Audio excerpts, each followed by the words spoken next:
श्लोक नंबर 24। अव्यक्तं व्यक्तिमापन्नं मन्यन्ते माम बुद्धयः परं भावमजानन्तो ममाव्ययमनुत्तमम्। मेरे सर्वोत्तम अविनाशी सूक्ष्म स्वरूप को न जानने वाले बुद्धिहीन मनुष्य जो हैं, भगवान ने उनको बुद्धिहीन कह दिया। और दुनिया का कितना भी ज्ञान करो, कोई वैल्यू नहीं उसका मूल्य ही नहीं है। परमात्मा का ज्ञान करो तब आपके ज्ञानी में माने जाओगे, तब उसका मूल्य होगा। आप मानो या न मानो, और जब परमात्मा की दिशा में चलोगे तब वही आप पूजे जाओगे।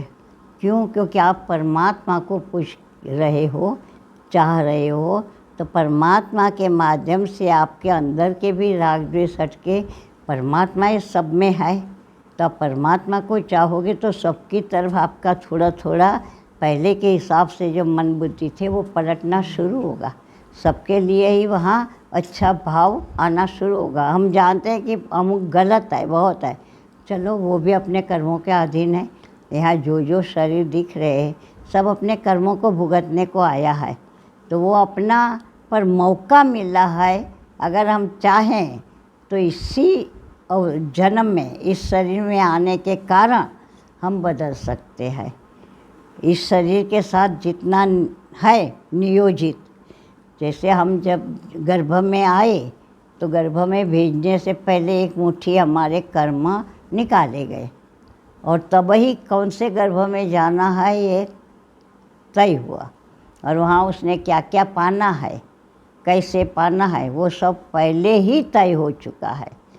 तो इस प्रकार से अगर हम शास्त्र पढ़ते हैं तो सुन रहे तो उस पर विश्वास करना चाहिए। और हमें जो भी मिल चुका है वो बदला नहीं जा सकता। बदला क्या जा सकता है? तो कि इसका प्रभाव तो अपने ऊपर जो पड़ने दे रहा है उसको तो बदल सकता है। किस प्रकार बदलेगा? तो कि शास्त्र संत की सहाय से परमात्मा की शरणागति। भगवान स्वमुख से कहेंगे आगे, अगर तू कितना बड़े से बड़े पापियों से भी बड़ा पापी हो, ज्ञान नौका पर चढ़ जा, सब माफ़ है। और साधु रेव सब मंतव्य सम्यक व्यवस्थित हो इस, और वो तो साधु ही माना जाएगा। और तत्काल, ये नहीं कि कई कालों के बाद उसको फल मिलेगा। इसका ज्ञान की इतनी उच्चता है, इतनी महिमा है। यहाँ ज्ञान किया, यहाँ उसका फल आपको दिखेगा जीवन में। भले अभी पूर्णत ज्ञान न भी हुआ हो, पर तो दिशा आपकी सही है और आपका अंदर निश्चय सही है।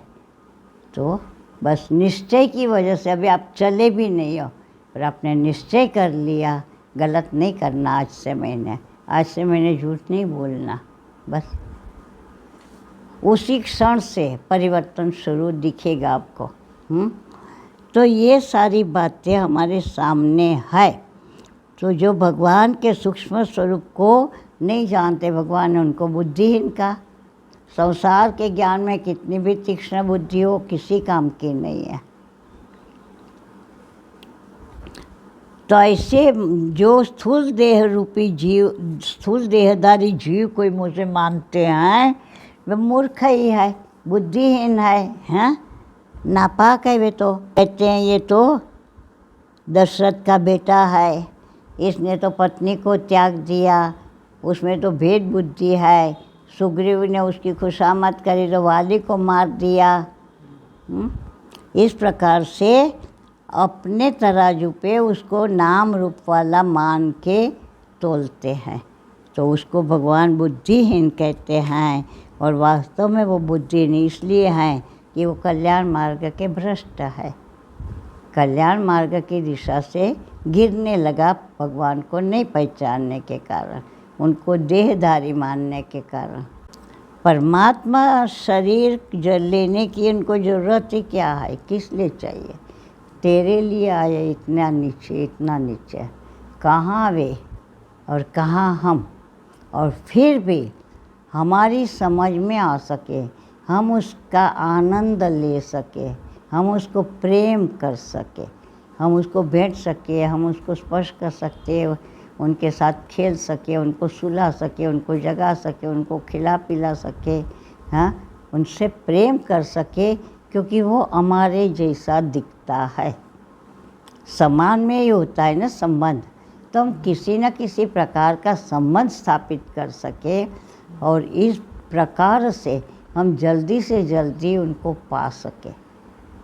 क्योंकि मनुष्य बनाया गया तो उसका एकमात्र लक्ष्य है परमात्मा को जानना, परमात्मा को पा लेना। बाकी सब काम जो है वो सेकेंडरी है। ऐसे हमारे गुरुदेव कहते थे कि मनुष्य बना दिया तो एक ही लक्ष्य है, प्रथम सर्वोच्च लक्ष्य है मानव का कि वो परमात्मा को जाने, परमात्मा को प्राप्त करे। बाकी के कोई काम उसका छूटेगा नहीं, यूं ही डरते हैं जीव। कुछ संसार भी नहीं छूटेगा, कुछ काल के लिए आपको संयम करना पड़ेगा बस सबने कितने वर्षों तक राज्य किया, बाद में किए ना। कोई साधु बन के घर बार छोड़ के गुफा में तो नहीं बैठ गए,